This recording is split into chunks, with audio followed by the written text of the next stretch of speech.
감사합니다. 샬롬. 오늘 여러분뿐만 아니라 이 자리에 함께 하신 여러분뿐만 아니라 오늘 여러 세계 곳곳에 흩어진 우리의 성도들에게도 샬롬으로 문안 인사 드립니다. 오늘 조순정 장로님 LA에서 성경 읽어주셨고, 앞으로 우리가 1년 동안 우리 예배에서 흩어진 자들이 여호와 함께 모이는 이런 말씀의 일들 같이 해보려고 합니다. 우리 한번 이렇게 외쳐보겠습니다. 오라 우리가 여호와께로 돌아가자.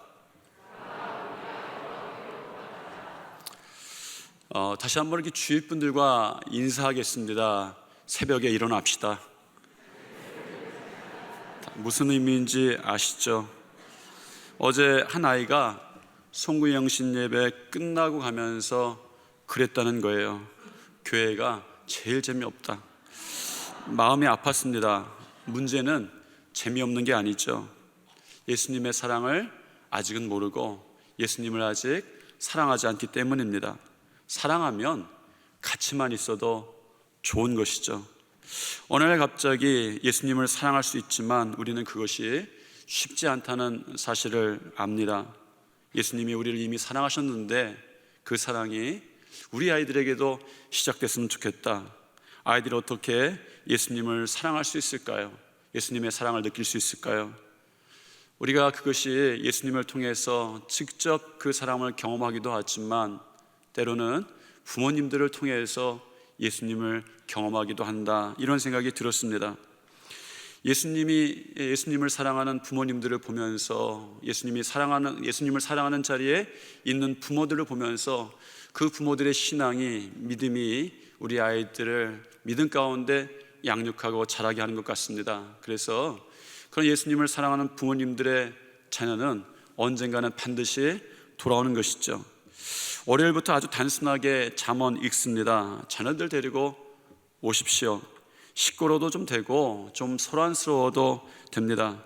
무슨 약속을 해서라도 좋은 것 주시더라도 훨씬 더 좋은 자리, 그 말씀의 자리로 데려오십시오. 그 속에서 예수님을 사랑하는 여러분의 모습도 보여주고 그 자리를 통해서 그들의 신앙에 씨가 뿌려질 수 있도록, 저는 그래서 내일 새벽 우리가 말씀을 읽는 것이 한 해를 시작하는 말씀으로 출발하는 복된 자리일 뿐만 아니라 우리의 신앙에 전수하는 자리가 되겠다, 이런 생각을 하고 있습니다. 그래서 월요일부터 토요일까지 여기에 여러 사람들이 와서 성경을 읽을 터인데 아이들도 와서 성경을 봉독할 것이고 또 청소년도 와서 성경을 봉독할 것입니다. 여러분 가족들과 같이 오시고 특별히 아이들 다 데리고 오세요. 그래서 그 아이들의 인생 가운데에 내가 정말 하나님을 사랑하는 방법들을 부모님에게 배웠다라는 것을 알 수 있도록 꼭 그렇게 자리에 함께 해주셨으면 감사하겠습니다. 다시 한번 인사하겠습니다. 내일 새벽에 일어납시다.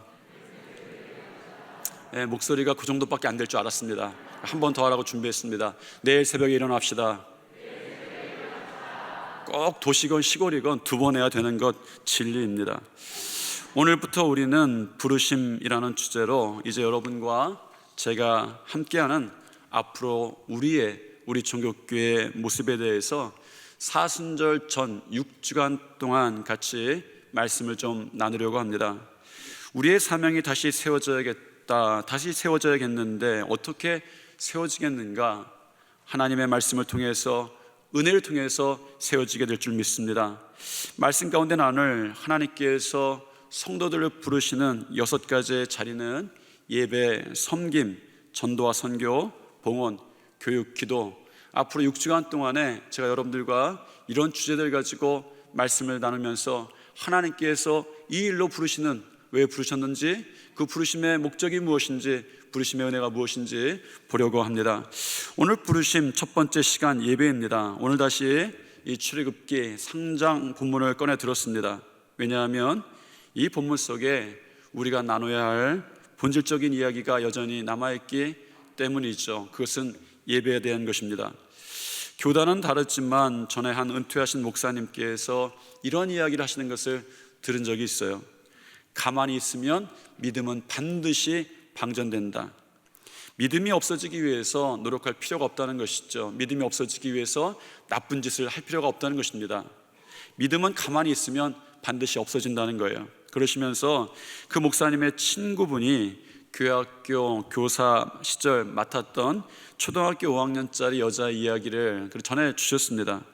교회학교 교사셨던 그 친구가 그 초등학교 5학년 여학생에게 물어보았다고 합니다. 어떻게 하면 천당 가니? 그랬더니 그 아이가 대답하기를 예수님 믿어야 천당 가요. 할렐루야, 아멘. 귀한 고백이죠. 저는 우리 아이들의 입술 속에서 이런 고백이 나오기를 소망합니다. 예수 믿어야 천당 가요.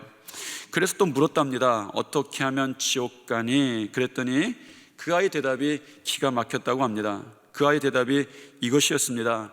그냥 가만히 있으면 가요. 여러분, 그냥 가만히 있으면 신앙은 방전이 되는 것이죠. 여러분, 핸드폰 가지고 다니시죠? 스마트폰입니다. 볼 때마다 기가 막힙니다. 그 안에 별게 다 들어있습니다. 책도 들어가 있고, 은행도 들어가 있고, 카드도 들어가 있고, TV도 들어가 있고, 별의별 게 다 들어가 있습니다. 요즘은 스마트폰 하나만 있으면 모든 게 가능할 정도입니다. 그런데 그렇게 대단해도 방전되면 쓸 수도 없고 아무 소용이 없습니다. 우리가 대단한 믿음을 가져도 방전되면 소용이 없는 거예요. 엘리야가 갈멜산에서 850대 1의 이방인 선지자가 싸워서 이겼지만 그가 방전됐을 때에 로담네마 아래서 지쳐서 쓰러져 있을 때 죽고 싶다, 그런 고백을 하는 것을 보았습니다. 우리의 신앙이 날마다 충전되지 못하고 한번 충전된 것만 가지고 살면 언젠가는 방전되고 힘들어지고 넘어지게 되어 있습니다. 모세가 호렙산에 이르렀을 때에 그의 삶이 그런 것이었죠. 방전되고 지치고 쓰러지기 일보 직전의 삶이었던 것 같습니다. 참 드라마틱한 모세의 인생을 들여다보면 모세가 어떤 만남이 있을 때마다 그의 인생에 큰 변화들이 있음을 우리가 보게 됩니다. 모세가 나이 80이 되기까지 크게 보아서 4번에 걸친 4번의 만남이 그에게 있었습니다. 첫 번째는 모세가 세상에서 처음 만나게 된 그 만남은 하비루였던 그의 부모와의 만남이었습니다. 고대 근동지방을 떠돌아다니는 사람들을 칭해서 하비루 이렇게 이야기했습니다. 하비루란 말은 히브리인이란 말입니다. 히브리인이란 말은 사실은 종족으로 구분된 말이 아니라 사회학적으로 구분된 말인 거예요. 그 주변에 떠돌아다니는 사람들, 이런 사람들을 하비루다 이렇게 이야기한 것이죠. 따라서 떠돌아다니는 사람들, 이 사람들은 다 히브리인이었습니다. 우리도 그런 말 하죠. 우리가 다른 민족 볼 때 좀 무시하고 멸시할 때 이런 말 씁니다. 옛날 우리 주변의 민족들, 거란도 있었고 여진도 있었고 돌골도 있었는데 그냥 다 통칭해서 뭐라고 하죠? 오랑캐라고 이야기합니다. 여러분, 이러한 의미, 느낌이 들어간 것이 히브리인이라는 것입니다. 이집트 입장에서는 자기 민족 아니고 다 떠돌이 같은 주변의 사람들, 이 사람들이 하비루였어요. 히브리인이었습니다. 물론 나중 다윗 왕조 이후에 이 히브리인이라는 말은 자랑스러운 이스라엘 백성이다라는 말로 격상되기는 합니다. 그러나 적어도 다윗 왕조 이전에는 무시하고 멸시하는 명칭이 히브리인이었어요. 히브리인 중에 모세의 부모님이었던 아므람과 요게벳은 그의 신분들이 애굽의 노예였습니다. 모세는 그런 부모의 아들로 태어났다는 이유만으로 죽어야 할 기구한 운명에 맞닥뜨리게 돼버립니다. 이것이 그의 인생에서 첫 번째 만남이었습니다. 우리 가운데도, 여러분의 인생 가운데도 기구한 탄생이 있을 수 있고 기구한 환경이 있을 수 있습니다. 내가 태어났는데 나의 삶이, 나의 부모가, 나의 가정이, 나의 앞길이 이렇게 기구할 수가 없는 거예요. 여러분, 여기 계신 분 중에 어떤 분들은 제가 알지는 못하지만, 우리가 다 알지는 못하지만 기구한 인생의 스토리를 마음속에 한 곳에 감춰놓고 숨겨놓으신 분들이 분명히 있을 것 같습니다. 이러한 기구의 인생을, 만남을 우리가 모세의 첫 번째 만남을 통해서 보게 되는 것이죠. 모세가 두 번째 만난 사람은, 그의 두 번째 만남은 이집트 공주와의 만남이었습니다. 성경에 보면 참 재밌는 이야기가 있어요. 모세의 부모는 모세가 잘생긴 것을 보고 이스라엘 남자아이를 죽이라고 하는 애굽 왕의 명령을 어기고 석 달을 숨겨놓습니다. 성경의 표현이 그래요. 어떤 다른 이유 때문이 아니라 그 아들이 잘생긴 것을 보고 죽이지 않고 석 달 동안 감춥니다. 그러니까 성경에는 모세가 잘생겼다고 되어 있는데 사실 부모는 다 자기 자식이 잘생겨 보입니다. 우리 교회에서 제일 잘생긴 아들이 누구인지 아십니까? 제 아들입니다. 왜 아멘 안 하십니까? 여러분들과 생각과 제 생각이 좀 다른 것 같지만 우리 교회에서 제일 잘생긴 아들은 제 아들입니다. 우리 교회에서 제일 예쁜 딸이 누굴까요? 제 딸입니다. 제가 곱슬이라 제 딸도 아주 곱슬입니다. 저도 아주 심한 곱슬이고 지금 머리가 좀 짧은데 좀 머리 기르면 아주 난리가 납니다. 제 딸도 곱슬인데 어렸을 때 그 곱슬머리 좀 자라고 나니까 사람들이 제 딸 보고 양배추 인형 같다 그렇게 했습니다. 제가 이해를 못했습니다. 이렇게 예쁜 딸을 속으로 그랬습니다. 눈이 뼈네, 우리 딸을 감히 양배추와 비교하다니. 여러분, 그렇습니다. 부모가 자기 자식 다 잘생겨 보입니다. 그런데 성경에 보니까 출애굽기뿐만 아니라 사도행전에서도 모세에 대한 일생에 대한 이야기가 조금 요약되어 있는데, 사도행전에 봤더니 7장 20절에 보면 그때 모세가 났는데 하나님 보시기에 아름다웠다 이렇게 표현합니다. 여러분, 그냥 잘생기고 이쁜 것이 아니라 부모 눈에 보기에도 그런 것이 아니라 하나님 보시기에 아름다웠다 이렇게 표현합니다. 아기가 예뻐봐야 얼마나 예쁜지 모르겠으나 성경에 기록되는 거 보니까 모세는 아주 특별하게 생긴 것 같습니다. 어떻게 생긴 것이 특별하게 생긴 것일까? 아니면 눈이 좀 부리부리하면 특별하게 생긴 것일까요? 그런 건 아닌 것 같습니다. 단지 그런 표현이 아니라 하나님 보시기에 아름다운 아들이었다 이렇게 기록하고 있죠. 모세의 부모가 애굽 왕의 명령을 어기고 사내아의 모세를 죽이지 않았습니다. 죽이기 싫었겠죠. 포기하기 힘들었겠죠. 사실은 잘생겼기 때문이 아니라 자식이었기 때문에 그랬을 것입니다. 더 이상 숨겨 키울 수 없게 되자 갈대 상자를 태워서 나일강에 띄워 보내게 되죠. 마침 목욕하러 나왔던 바로의 딸이 발견하게 되었고 느닷없이 공주의 아들의 신분으로 바뀌게 됩니다.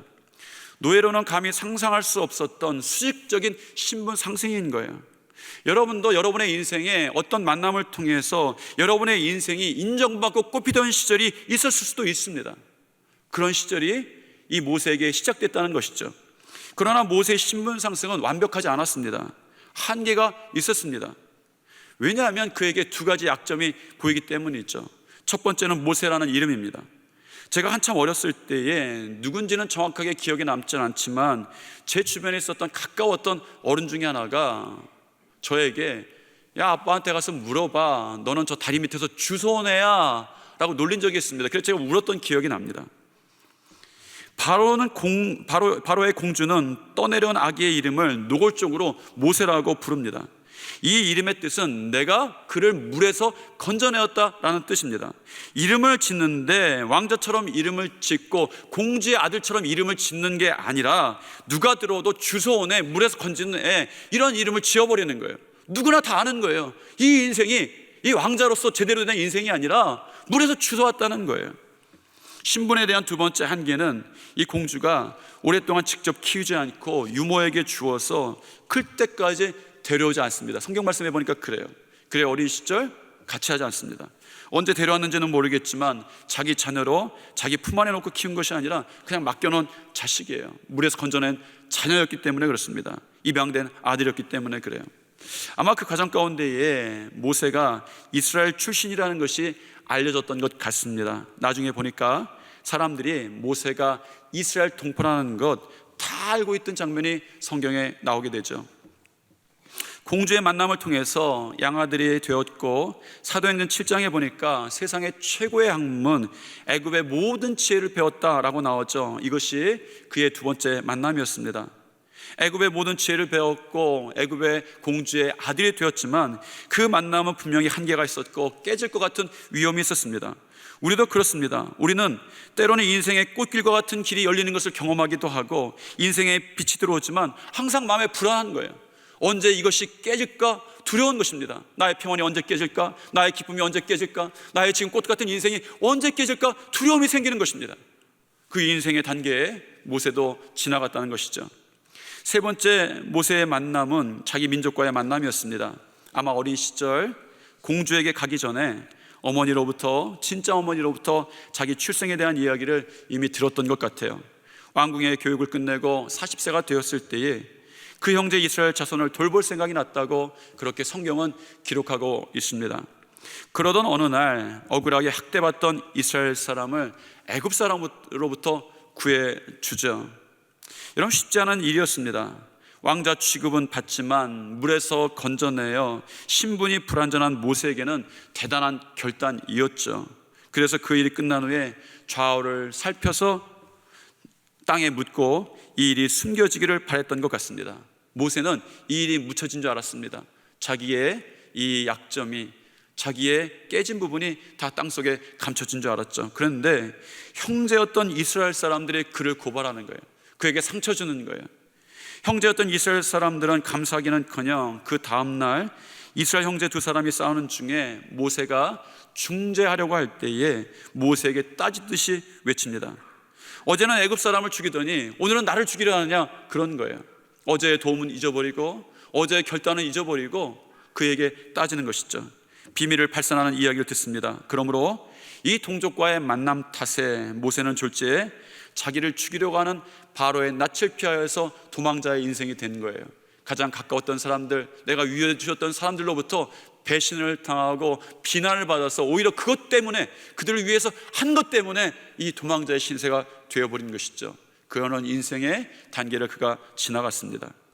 네 번째 모세에게 있었던 만남은 미디안 광야로 도망가서 만난 이드로와의 만남이었습니다. 우물가에서 만난 미디안 제사장 이드로의 딸들의 소개로 아버지인 이드로를 만나게 되고 딸 중에 십보라라는 딸을 아내로 얻어 거 정착하게 됩니다. 그가 그 삶에 정착했을까요? 성경을 보면 그가 그 광야에서 얼마나 무기력했었는지 보여주는 장면이 잘 나오고 우리는 이미 그 말씀을 보았습니다. 오늘 본문 1절에 보면 그가 광야에서 어떻게 생활했는지 잘 나오고 있죠. 모세가 그의 장인 미디안 제사장 이드로의 양떼를 치더니 그떼를 광야 서쪽으로 인도하여 하나님의 산 호렙에 이르렀다. 지금 그의 나이 80이 되었습니다. 그러면 미디안에 와서 몇 년을 생활한 거죠? 40년을 생활했습니다. 그런데 모세는 40년 동안 나이 80세가 되었는데도 지금 누구의 양떼를 치고 있습니까? 어쩌면 애굽을 떠나는 순간 그는 무기력해졌고 삶의 의욕을 잃어버렸던 것처럼 보입니다. 그래서 십보라와 결혼하고 나서 그의 아들을 낳자마자 이름을 짓는데 그 이름을 게르솜이라고 짓습니다. 그 게르솜이라고 하는 이름의 뜻은 거기서 나그네가 되었다, 또는 이방에서 객이 되었다라는 의미입니다. 여전히 나는 손님이고 나는 객이라는 거예요. 모세의 인생을 시인 정채봉 씨의 만남이라는 시를 빗대어서 한번 정리해 보자면 그의 만남을 이렇게 정리할 수 있을 것 같습니다. 노예로 태어나 잠시 있다가 버려진 지우개 같은 만남, 공주의 양아들로 환호하다가 시들어버리는 꽃송이 같은 만남, 동족에게 배신당하는 생선 비린내 같은 만남, 미디안 광야에서 의욕이 다 소진된 건전지 같은 만남, 그런 인생. 여러분은 여러분의 인생 가운데 지금 어떤 단계에 와 계십니까? 이런 인생에 대해서 네 번의 만남과 네 번의 인생에 대해서 모세가 그의 인생을 정리하는 것은 나의 인생은 게르솜이다, 이렇게 이야기하는 거예요. 이 중에 여러분 가운데 여러분의 인생을 돌아보면서 나의 인생이 게르솜이다 라고 고백하는 분이 있을 수도 있겠습니다. 나는 그저 객이었고 손님이었고 나는 정말 아무것도 아니다, 이런 인생에 어떤 결론을 내리고 계시지 않습니까? 이것이 모세의 인생이라는 거예요. 여러분의 인생이 그렇지 않습니까? 여러분의 인생은 혹시 기구한 인생 가운데, 운명 가운데 태어나지 않았습니까? 태어나고 보니까 내 가정 가운데, 나의 삶 가운데에 가정이 참 힘들고 어렵지 않았습니까? 혹시 거기에 어떤 문제가 없었습니까? 여러분 혹시 배신당하지 않았습니까? 가까운 사람들로부터, 정말 배신당하지 않을 사람들로부터 뾰족한 말을 당하고 비난의 말을 당하고 상처 입은 말을 당하신 적 없습니까? 여러분 혹시 왕년에는 그랬는데, 나에게도 화려한 날이 있었는데, 나에게도 그런 꽃 같은 날이 있었는데 어느덧 시들어버리지 않았습니까? 나의 육신이 시들어버리지 않고 나의 꽃 같은 시절이 시들어버린 것 같은 그런 인생의 단계를 혹시나 지나지 않고 계십니까?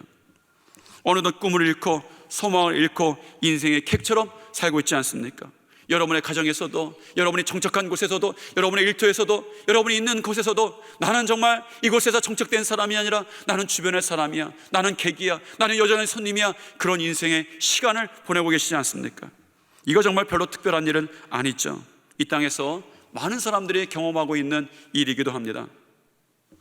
모세의 인생이 미디안 광야에서 끝났더라면 이렇게 수많은 인생 가운데 하나로 게르솜으로 그의 인생이 끝났을 터인데, 그러나 무의미하게 끝났을 모세의 인생이 하나님의 산 호렙에서 드디어 하나님을 만나게 됩니다. 하나님을 만나게 되고 예배하게 됐죠. 드디어 그렇게 됩니다. 여러분이 오늘 예배를 통해서, 앞으로의 예배를 통해서 드디어 하나님을 진짜로 만나게 되시기를 축원합니다. 여러분의 인생의 결론이 만약 게르솜이었다고 한다면, 여러분의 인생의 만남이 여러 가지 과정들을 거쳐왔는데 모든 인생을 통틀어서도 나의 인생은 여전히 게르솜이야 라고 고백할 수밖에 없다면, 이 시간 예배를 통해서 여러분의 인생의 의미와 방향이 놀랍게 바뀌기를 축원합니다. 여러분, 우리가 게르솜의 인생임을 고백할 때에 우리에게 남는 것이 무엇이었습니까? 땀과 눈물과 수고였죠. 여러분의 인생 가운데 혹시 땀과 눈물과 수고와 힘든 것들이 남아있다면, 이제 예배를 통해서 하나님과의 만남을 통해서 수고와 땀과 눈물을 닦아주시는 손수건 같은 만남이 시작되기를 축원합니다. 오늘 하나님께서 게르솜의 인생 가운데 있는 모세에게 나타나셔서 말씀하시는데, 그것이 6절부터 12절까지 말씀 가운데 들어있죠. 내가 너의 고통을 보았고 애굽의 학대를 보았으며 너희의 부르짖음을 들었으며 그 근심을 분명히 알고 있다. 내가 너희를 만남으로 애굽에서 건져낼 것이고 너희를 고난 가운데서 건져낼 것이며 그 인생 가운데 건져낼 것이며 너희를 그 땅에서 인도하여 젖과 꿀이 흐르는 땅으로 인도할 것이다. 그 땅은 아름다울 것이며 광대할 것이며 그것은 너희의 소유가 될 것이다. 내가 너와 함께 있겠다. 내가 이 백성을 이집트에서 이끌어낸 다음 너희가 이 산 위에서 하나님을 예배하게 될 때에, 나를 예배하게 될 때에 그것이 바로 내가 너를 보냈다는 징표가 될 것이다. 오늘 우리가 드리는 예배는, 2023년 우리의 예배는 하나님이 함께 하시고 도우신다는 징표가 될 것을 믿습니다. 예배는 하나님의 징표이죠. 여러분, 예배의 사명은 일하는 것이 아닙니다. 여러분, 하나님을 만나 예배할 때에 하나님의 일하심이 시작이 됩니다. 그래서 예배가 우리에게 축복인 것이죠. 모세는 그의 둘째 아들의 이름을 이렇게 짓습니다. 그 둘째 아들이 언제 태어났는지는 정확히 알지는 못하나 바로에게서 이스라엘을 건져내고 출애굽의 배경이 담긴 이름입니다. 엘리에셀. 이 이름의 뜻은 하나님이 도우시는 분, 나의 하나님은 도우시는 분이시다 라는 고백입니다. 모세의 인생이 게르솜인 것이 사실이지만, 여러분의 인생이 게르솜인 것은 사실이지만, 그것이 인생의 전부가 아니라는 것을 이 모세가 깨닫게 됩니다. 모세는 하나님께서 게르솜에 불과한 자신의 인생을 엘리에셀로 지킨다는 사실을 깨달았습니다. 오늘 여러분 가운데 게르솜의 인생의 고백이 있다면, 그러나 그것이 인생의 끝이 아니고 전부가 아닙니다. 하나님께서 여러분들을 엘리에셀로 지키실 줄 믿습니다. 하나님께 도우심으로 지키실 줄 믿습니다. 그의 인생에 여러 가지 과정을 겪어오면서 그의 인생이 게르솜이라고 고백할 수 없었지만, 우리의 인생이 게르솜이라고 고백할 수밖에 없었지만, 하나님을 만나는 순간에, 하나님을 예배하는 순간에 하나님은 나의 도움이시다, 나는 하나님이 도와주시는 자다 라는 고백이 시작되었습니다. 오늘 우리에게도 그런 고백이 시작될 줄 믿습니다. 여러분이 하나님께 예배함으로, 하나님을 만남으로 그렇게 바뀌게 될 줄 믿습니다. 호세아 선지자는 오라 우리가 여호와께로 돌아가자라고 외칩니다. 하나님은 당신의 백성을 그렇게 부르시고 있기 때문입니다. 그 부르심의 장소가 어디인지 오늘 본문을 통해서 하나님은 분명히 우리들에게 알려주고 계시죠. 예배입니다. 내가 너희를 이끌어내어서, 너희를 애굽에서 불러내어서 너희를 이 산에서 예배하게 하리라. 오늘 하나님께서 여러분들을 새해가 시작되면서 부르십니다. 그 첫 번째 장소는 예배입니다. 예배를 통해서 하나님을 만나게 되시길 바랍니다. 여러분들이 해야 될 것은 먼저 하나님의 도움을 구하는 일입니다. 하나님께서 여러분을 예배로 부르셨습니다. 여러분, 이번 1년 동안 특별히 예배를 사랑하십시오. 예배를 통해서 하나님을 만나십시오. 그러면 여러분의 인생에서도 게르솜의 눈물을 닦아주시고, 게르솜의 고난을 닦아주시고, 게르솜의 문제를 없애주시는 하나님을 만나게 될 것입니다. 엘리에셀의 하나님을 경험하게 될 줄 믿습니다. 그런데 우리가 앞으로 또한 고민할 것이 있습니다. 하나님께서 임재하심으로 거룩한 땅이 된, 예배의 자리가 된 호렙산에 대한 이야기 있죠. 하나님이 모세와 만나시기 위해서 호렙산에 오셨습니다. 그 자리를 하나님께서 예배의 자리로 만드신 것이죠. 호렙은 원래 거룩한 땅도 아니고 오히려 메마른 땅이었습니다. 그리고 한편으로는 모세가 양을 치러 왔던 삶의 터전이기도 했습니다. 그러나 그 땅에 임재하셔서 모세를 품어주셨고 만나주셨고 예배하게 하셨고, 그리고 거룩한 땅이라 칭하셨습니다. 우리는 앞으로 이번 1년 동안에 예배의 거룩에 대한 본질을 선교적 의미에서 고민해 보게 될 것입니다. 여러분과 제가 그런 의논들을 하게 될 것입니다. 예배 오시는 분들이 예배가 참 좋다, 처음 오더라도 하나님과 만나고 이 종교교회 예배 참 따뜻하다, 행복하다 느낄 수 있도록 노력하려고 합니다. 세상을 예배 가운데 품어주시는 주님의 선교적 예배의 모습이 있죠. 그러므로 우리는 어쩌면 예배의 형태에 대한 고민도 시작해야 될 수도 있겠습니다. 또 한편으로는 예배의 시간에 대한 고민도 시작하게 될 수도 있습니다. 어떤 결론이 날지는 모르겠습니다. 그러나 분명한 것은 주님께서 우리를 예배로 부르시고 분명히 예배 가운데 은혜로 인도하여 주실 줄 믿습니다. 2023년의 한 해가 예배 가운데 하나님을 만나고 게르솜의 인생이 엘리에셀의 인생으로 바뀌는 놀라운 축복의 하나가 되기를 축원합니다. 다 같이 기도하시겠습니다. 오라 우리가 여호와께로 돌아가자. 하나님, 저희를 예배 가운데 불러주셨습니다. 이제 2023년 우리가 예배함으로 축복된 인생들이 되게 하여 주시옵소서. 우리가 이전에는 게르솜의 인생을 살았으나, 수고하고 눈물을 흘리던 인생을 살았으나, 잠깐의 화려함을 추억하는 인생을 살았으나, 기구한 인생을 살았으나, 남에게 배신당하는 인생을 살았으나, 꿈을 잃어버린 인생을 살았으나, 하나님을 예배하고 만남으로 하나님이 도와주시는 엘리에셀의 인생이 되게 하여 주시옵소서. 2023년 예배가 인생을 구원하시는 하나님의 구원의 징표가 되게 하여 주옵소서. 예수님 이름으로 기도드렸습니다. 아멘.